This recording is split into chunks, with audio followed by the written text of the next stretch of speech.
Typically, on a yearly basis, about 90% of the world's disasters are related to climatic conditions.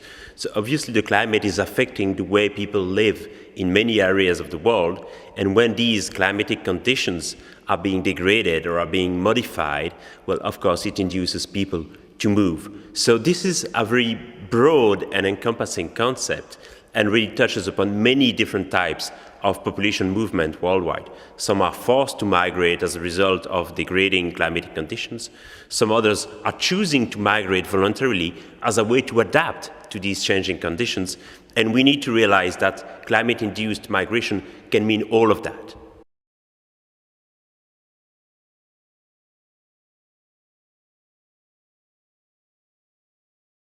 Policymakers have traditionally considered that people would move either for political reasons or for economic reasons.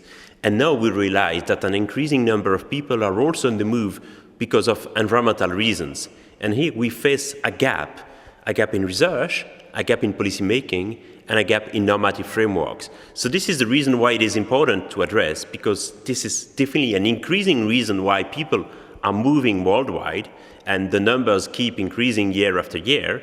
And the policy framework is not right, the legal framework is not right, the research framework is not right either. So we have a lot to catch up on.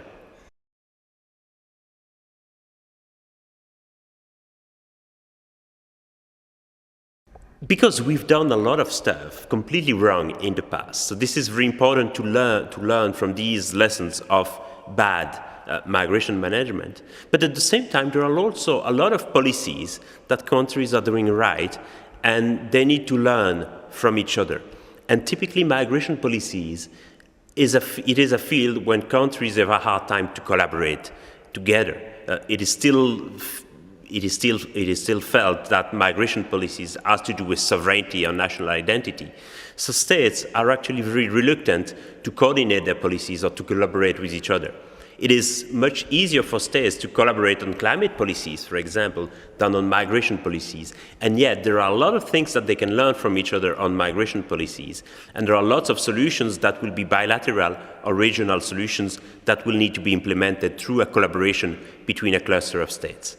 Well, a policy that works quite well, for example, that's the migration agreement that New Zealand has with some Pacific states. These migration agreements allow some citizens of Pacific neighboring countries to come and work in New Zealand. It is in the best interest of New Zealand, because New Zealand is a country that is short of workforce. It is also in the best interest of the Pacific neighboring countries, because by moving to New Zealand temporarily, by working in New Zealand, they can send remittances to their families, to their communities, to build up adaptation options and to build up adaptation projects. So this is an example of a migration scheme that works in the best interest of both the sending countries and the receiving country.